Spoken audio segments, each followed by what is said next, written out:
Ils sont déjà plus de 4000 à camper à Ka, installés entre les rangées d'oliviers sur les flancs d'une colline.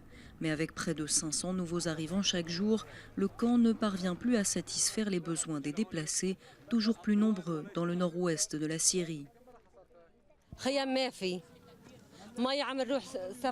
Il n'y a pas de tente. Nous devons marcher 1 heure, rien que pour un bidon d'eau. Nous voulons des tentes et des couvertures pour nous protéger du froid. C'est tout ce que nous voulons.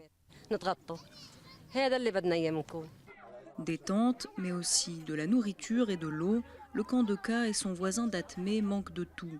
Bénévolat et aide libyenne qui ont permis au camp de voir le jour ne suffisent plus pour les quelques 11 000 réfugiés éparpillés dans les écoles et les abris de fortune alentour. La nourriture, c'est dans une de ces écoles que des déplacés bénévoles la cuisinent, utilisant jusqu'à 300 kilos de riz par jour. Je suis un réfugié tout comme nos frères ici. Nous travaillons bénévolement et 4 hommes nous donnent un coup de main. Nous ne sommes pas payés du tout. C'était notre travail avant de devenir des réfugiés. Ça fait 2 mois et 10 jours que je suis ici.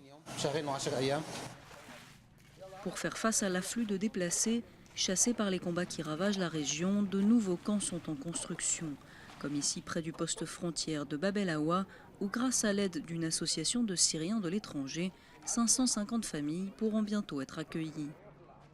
La première chose que nous allons faire, c'est de faire venir les réfugiés du camp d'Atmé, surtout ceux qui vivent dans la boue.